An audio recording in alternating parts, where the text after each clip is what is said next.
আসসালামু আলাইকুম। আশা করি আপনারা সবাই ভালো আছেন। আপনারা সবাই জানেন যে সাংবাদিক সম্পাদক মাহমুদুর রহমান সাহেব উনি একটি মামলায় জামিন চাইতে গিয়েছিলেন, তারপরে উনি কারাগারে আছেন। এই ঘটনা সবাইকে, আপনাদের অনেককে দুঃখ দিয়েছে, কাউকে ক্ষুব্ধ করেছে। আপনাদের কাছে মনে হয়েছে যে এরকম একটা ছাত্র জনতার বিপ্লবের পর আসা সরকার, এই সরকারের সময় কেন ফ্যাসিবাদ বিরোধী লড়াইয়ের অন্যতম অগ্রনায়ক মাহমুদুর রহমান ভাই কেন এখানে কারাগারে আছেন। তা আমি আপনাদেরকে একটু ব্যাখ্যা করি বিষয়টা। প্রথমেই বলে রাখি, আমি ওনাকে খুবই শ্রদ্ধা করি।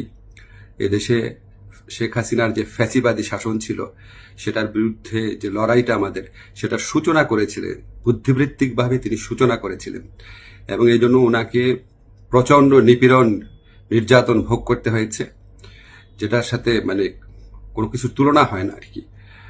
তো উনাকে একটা অবিশ্বাস্য একটা চরম ভুয়া মামলায় ওনাকে ফ্যাসিস্ট শেখ হাসিনা সরকার ওনাকে শাস্তি দিয়েছিল। ট্রায়াল ইন অ্যাবসেন্সিয়া হয়েছিল, ওনার অবর্তমানে শাস্তি দিয়েছিল। অবিশ্বাস্য মামলা একটা, এবং এই মামলার মেরিট নিয়েও প্রশ্ন তোলা যেতে পারে। কিন্তু এই বিচার কার্যটা সম্পন্ন হয়ে গিয়েছিল এবং ওনাকে শাস্তি দেওয়া অলরেডি হয়ে গিয়েছিল। তো উনি যখন এখানে আপনার বাংলাদেশে আসলেন, আসার আগে কিছুদিন আগে ওনার স্ত্রী, আমাদের শ্রদ্ধেয় ভাবি, ওনার বিরুদ্ধেও একটা অত্যন্ত অগ্রহণযোগ্য ভিত্তিহীন মামলা করা হয়েছিল। তো উনি সেই মামলাতে সাজা স্থগিত করে আপিল করার জন্য আবেদন করেছিলেন। এই আবেদন কিন্তু আইন মন্ত্রণালয় অর্থাৎ আমার কাছে আসে না, এটা যায় স্বরাষ্ট্র মন্ত্রণালয়ের কাছে।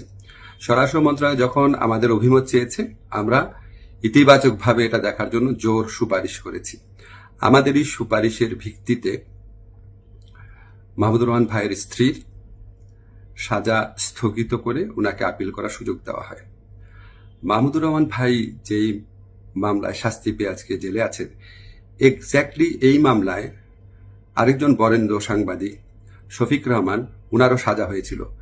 উনি ঠিক একইভাবে মাহমুদুর রহমান সাহেবের যে স্ত্রী আছে, উনি যেমন আবেদন করেছিলেন যে সাজা স্থগিত রেখে আপিল করার জন্য, উনি একইভাবে সেই আবেদন করেছিলেন।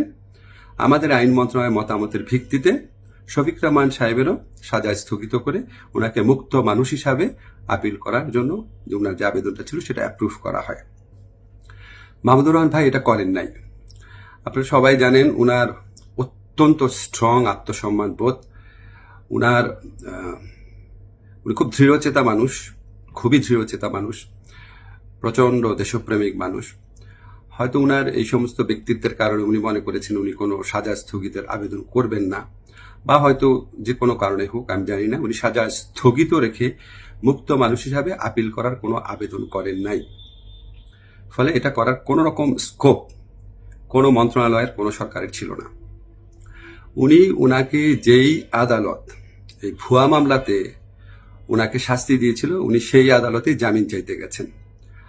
আমাদের ফৌজদারি কার্যবিধিতে আছে, যদি কোনো আদালত কাউকে 1 বছরের বেশি শাস্তি দেয়, ফৌজদারি মামলা যদি 1 বছরের বেশি শাস্তি দেয়, তাহলে সেই আদালত দোষী সাব্যস্ত ব্যক্তিকে জামিন দিতে পারবে না, জাস্ট পারবে না, কোনো স্কোপ নাই। কিন্তু তার চেয়ে যে বড় আদালত অর্থাৎ মহানগর দায়রা জজের আদালত, সেখানে যদি পরে আবেদন করা হয়, তাহলে সেই আদালত জামিন দিতে পারবে। মাহমুদুর রহমান ভাইয়ের আইনজীবী যাতে মহানগর দায়রা জজের কোর্টে জামিনের আবেদন করতে পারেন, সেই জন্য রায় যেদিন হয়েছে ঠিক সেদিনই অত্যন্ত দ্রুততার সাথে ওনাকে সকল কাগজপত্র, রায় আদেশের কপি সহ পৌঁছে দেওয়া হয়েছে। আজকে আমি যখন আপনাদের সাথে কথা বলছি, আজকে হচ্ছে বুধবার। উনি যে কোনো কারণেই হোক উনি জামিনের আবেদন এখনো করেন নাই। জামিনের আবেদনটা করলে ওই আদালতের জামিন দেওয়ার এখতিয়ার আছে এবং ওনার জামিন পাওয়ার পথ প্রশস্ত হবে। উনি মুক্তভাবে ওনার যে দেশপ্রেম থেকে, দায়িত্ববোধ থেকে, উনি ওনার সাংবাদিক হোক বা বুদ্ধিজীবী হোক বা ওপিনিয়ন মেকার হোক, উনি ওনার ভূমিকা পালন করতে পারবেন অচিরে, সে প্রত্যাশা করছি। আমি শুধু আপনাদেরকে একটা জিনিস একটু বুঝার জন্য অনুরোধ করছি।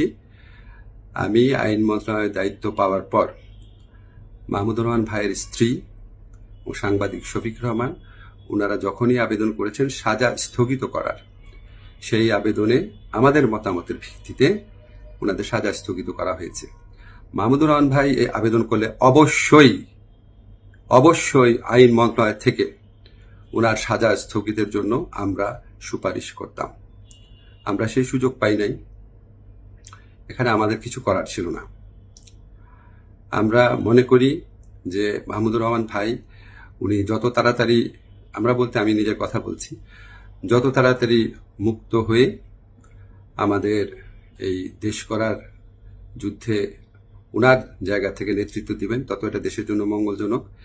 আমি আশা করব খুব দ্রুত ওনার জামিনের আবেদন করা হবে, যাতে ওনার জামিনের পথ প্রশস্ত হয়। সবাইকে ধন্যবাদ, ভালো থাকবেন।